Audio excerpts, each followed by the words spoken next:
गरुड़ पुत्र।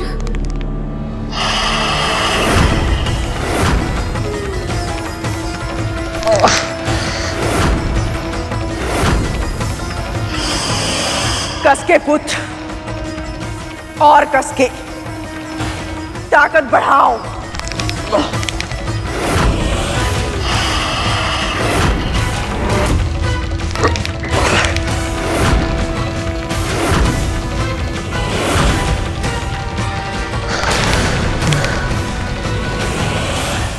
मैं जानती हूँ बाबा, यदि मेरे पुत्र के मन में अहंकार के ये बीज प्रभु विष्णु की इच्छा से आए हैं, तो इसके पीछे भी कोई ना कोई उद्देश्य अवश्य होगा। गरुड़ मेरे सिखाए संस्कारों को भुलाकर अहंकार के गड्ढे में गिर गया है। ये जानकर मुझे भी निराशा अवश्य हुई है, पर कभी कभी एक छोटी सी निराशा हमें बहुत बड़ी पराजय से बचा लेती है। पर दोष तो मेरा ही है ना बाबा। मैं ये मान बैठी थी कि मेरा पुत्र कभी कोई भूल नहीं कर सकता, पर आज ये सब जानकर मेरी आंखें खुल गई हैं। इसीलिए धन्यवाद दे रही हूँ प्रभु को।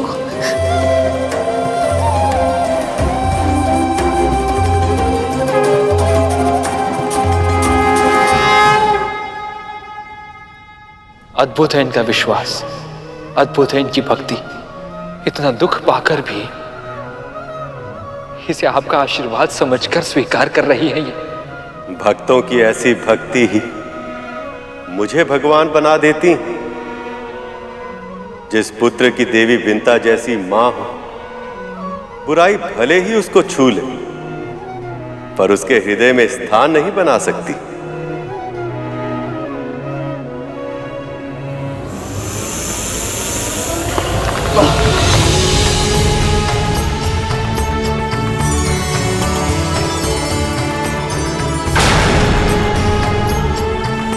मां,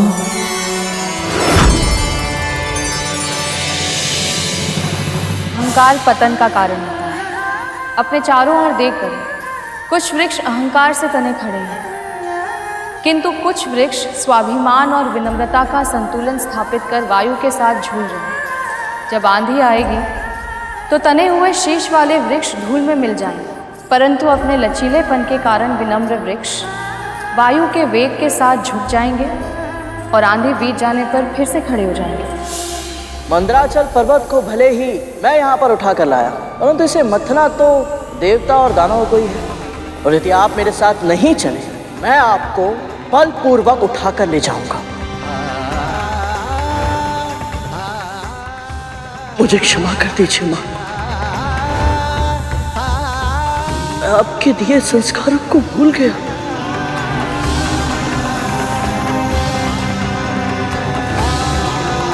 क्षमा कर दीजिए वासुकी भैया, मैं आपको समझने में बहुत बड़ी भूल कर बैठा। प्रभु विष्णु ने मुझ पर विश्वास करके मुझे इस महायज्ञ का भागीदार बनाया, और मैंने प्रभु को निराश कर दिया।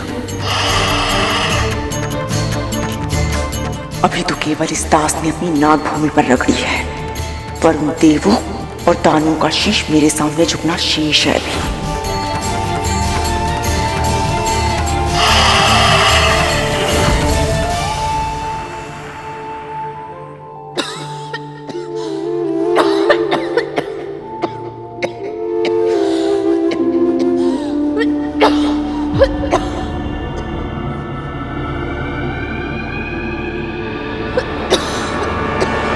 देख क्या रही हैं? आप इतना खास रही थी कि हम दोनों चैन से विश्राम भी नहीं कर पा रहे थे। अब चुपचाप ये जल लीजिए और पीजिए, ताकि आपका कर्कश स्वर बंद हो सके और हमारे कानों को आराम मिल सके। लीजिए, पी लीजिए।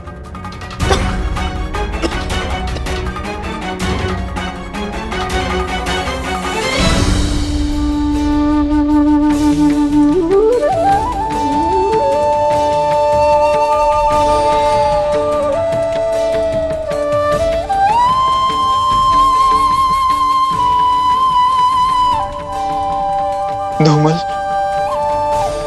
अब मुझे पता लगा ये गरुड़ आसमान में इतना ऊंचा क्यों उड़ लेता है।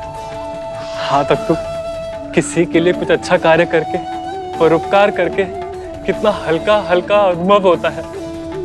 हाँ, और गरुड़ तो सबके लिए ही अच्छा सोचता है और सबके लिए अच्छा करता भी है। अच्छा है ना कि गुरु दत्तात्रेय स्वयं यहाँ आए हैं। उनके यहाँ आने के कारण ही हमें इतना अच्छा अनुभव हो पाया है। सचमुच अद्भुत है।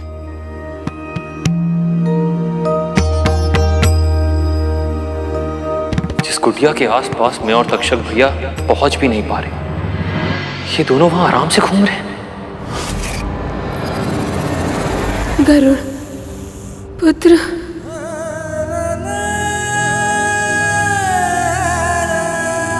मैं अपना उत्तरदायित्व निभाने में असफल रहा, मुझे क्षमा कर दीजिए। प्रायश्चित के इन आंसुओं ने तुम्हारे अहंकार को धो दिया है गरुड़। हे नागश्रेष्ठ, आपने गरुड़ का अहंकार तोड़कर उसे सीख दे दी है। अब कृपा करके इसे छोड़ दें और हमारे साथ चलें। वासुकी चाहें तो भी हमारे साथ नहीं चल पाएंगे। गरुड़ ने इन्हें अपने साथ ऐसे उलझा लिया है कि वो स्वयं अपनी गांठें नहीं खोल पा रहे हैं। इन्हें सहायता की आवश्यकता है। असुरराज, आप वासुकी की सहायता क्यों नहीं करते? संकट के समय सदैव हम असुरों की ही स्मृति क्यों होती है आपको? देवराज इंद्र को प्रयास करना चाहिए। वैसे भी बहुत विश्वास के साथ कहा था इन्होंने कि ये ही वासुकी को वापस लेकर आएंगे।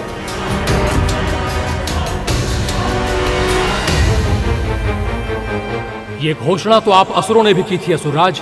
आप ही ने तो कहा था कि वासुकी भी आपकी तरह शिव भक्त हैं और आप ही उन्हें लेने जाएंगे। पुत्र शांत हो जाओ। तुम्हारे सुलझाने से समस्या नहीं सुलझेगी।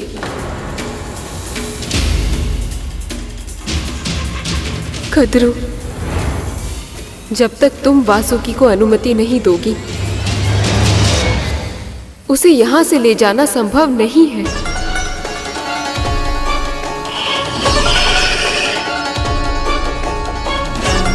मैं जानती हूँ दीदी, आप सभी को यही लग रहा है ना कि मैं प्रभु विष्णु के कार्य में अवरोध उत्पन्न कर रही हूँ, किंतु ऐसा नहीं, मेरा विश्वास कीजिए। मेरे लिए तो सौभाग्य की बात है कि मेरे पुत्र को इतने महान यज्ञ में योगदान करने का अवसर मिल रहा है।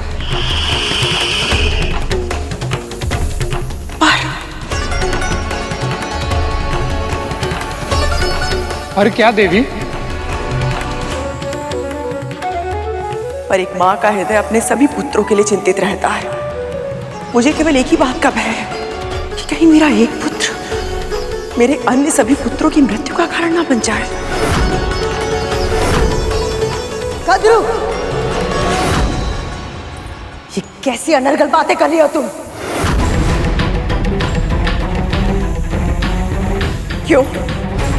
क्या ये सत्य नहीं है कि देवता और दानव मेरे वासुकी को दो विपरीत दिशाओं में खींचेंगे ताकि वो क्षीर सागर का मंथन कर सके और उन्हें अमृत प्राप्त हो सके?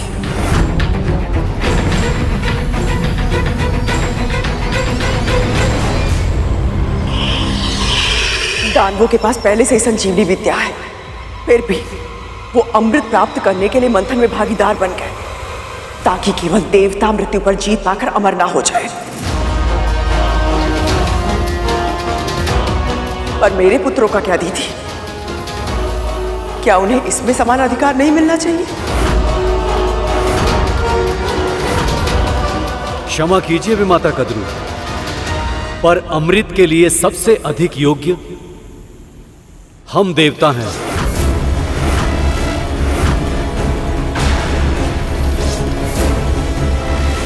संजीवनी विद्या हमारे गुरुदेव की तपस्या का फल है, पर इसका अर्थ ये नहीं है कि हम अमृत पर अपना अधिकार छोड़ दें।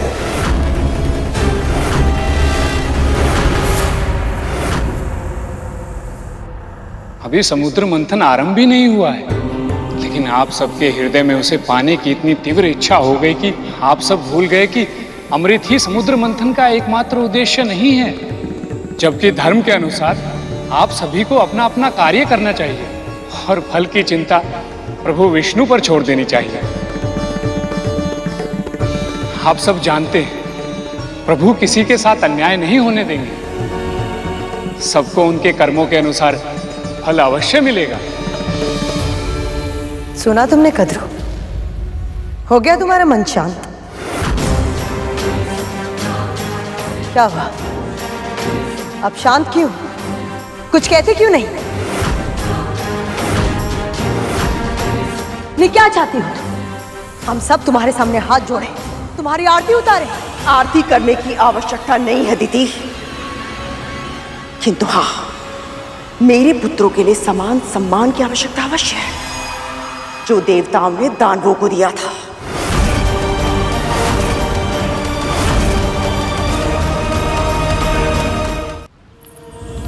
कद्रू उचित कह रही है।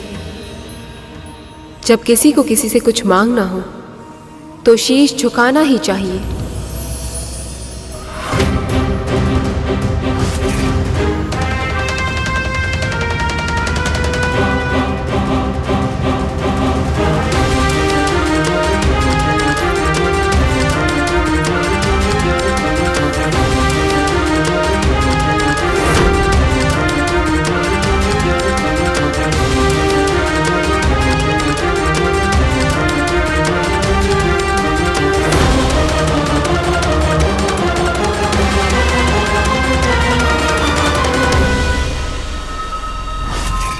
यही तो मैं चाहती थी कि गरुड़ और सभी देवता असुर मेरे और मेरे पुत्र के सामने शीश झुकाएं।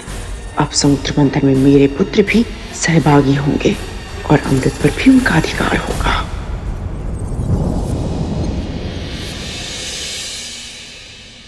क्या हुआ शेष? तुमने दृष्टि क्यों फेर ली? प्रभु, सम्मान तो अर्जित किया जाता है ना, इस प्रकार किसी की विवशता का लाभ उठाकर मांगा नहीं जाता, जैसे मां इस समय कर रही। मुझे लगा था गरुड़ का अहंकार टूटते हुए देख इन्हें भी अपनी भूल का आभास हो जाएगा, पर दूसरों की भूल से सीखने के लिए मन में यह आभास भी होना चाहिए कि हम कुछ अनुचित कर रहे हैं। पर देवी कद्रू के दृष्टिकोण से वो जो कुछ भी कर रही हैं वह उचित ही है। प्रभु, तो फिर मैं ये आशा करता हूं कि गरुड़ की तरह इन्हें भी अपनी भूल का आभास हो जाए। मैं तुझे अनुमति देती हूं पुत्र, गरुड़ को छोड़ दे और जा इनके साथ। मेरा आशीर्वाद सदैव तेरे साथ है।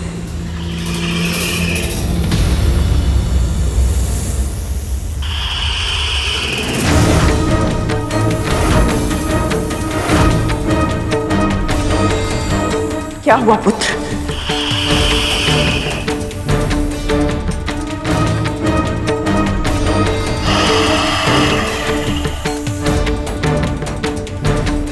मैं गांठ छुड़ाने में तेरी सहायता करती हूँ।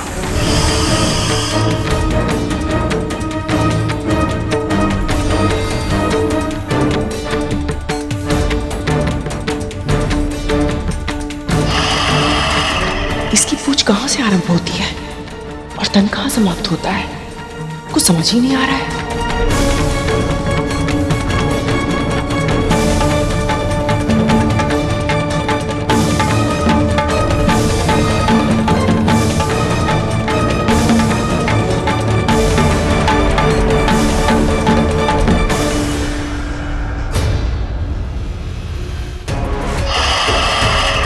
गरुड़ को कष्ट पाते देखकर मैं इतना खो गई थी कि मुझे आभास ही नहीं हुआ कि इस पूरी प्रक्रिया में मेरे पुत्र को कितना कष्ट हो रहा होगा।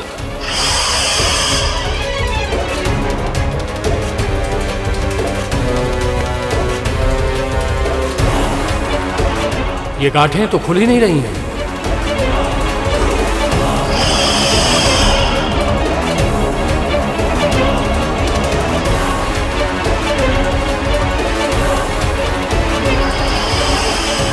अब क्या होगा भ्राताश्री? जानते हो सत्य क्या है शेष? वासुकी को इस स्थिति में गरुड़ ने नहीं, उसकी अपनी मां ने पहुंचाया।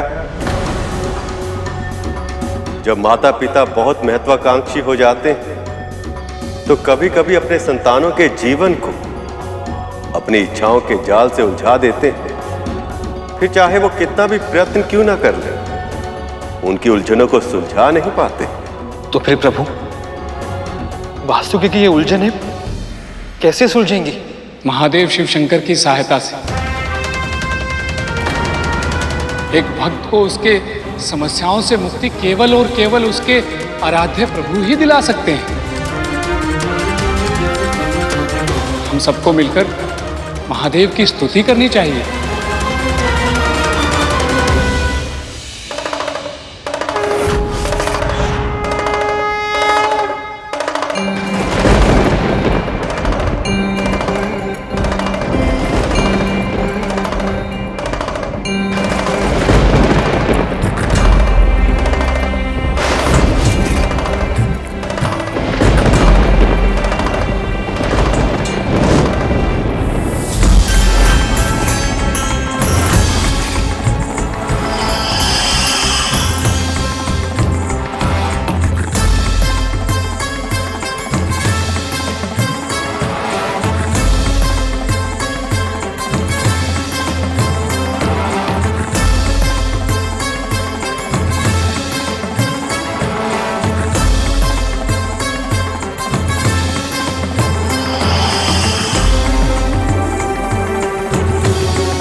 हे महादेव शिव शंकर, मेरे पुत्र की सहायता कीजिए।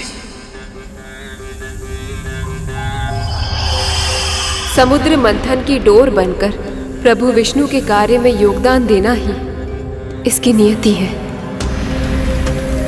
कृपया इस पर कृपा कीजिए।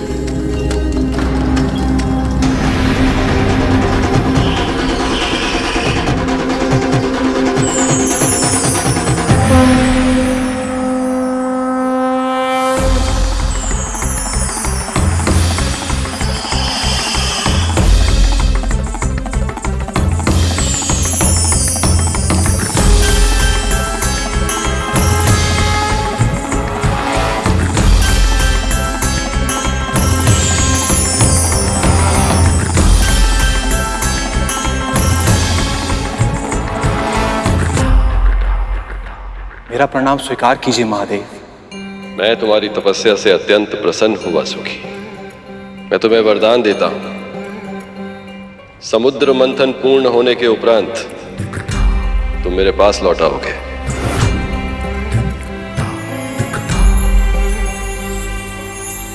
प्रभु, आपने ये वरदान देकर संसार का सारा धन दे दिया है मुझे। अब मुझे कुछ नहीं चाहिए महादेव। मुझे मेरे शिव मिल गए, अमृत मिल गया मुझे। शस्त्र के बल पर ही पुरुषार्थ करने वाले विजयी होकर इस पृथ्वी का भोग करते हैं। इसलिए तुम सबको इतना शक्तिशाली बनना होगा कि सबको पराजित करके त्रिलोक पर अपना राज स्थापित कर सको। मैं चाहे कितनी भी सीख दे दूं अपने पुत्रों को, पर स्वर तो वो विंता के ही बोलते हैं। वासुकी कैसे अमृत के लिए मना कर सकता है? किंतु मुझे ही कुछ ऐसा करना होगा जिससे मेरे बाकी पुत्रों को अमृत प्राप्त हो सके।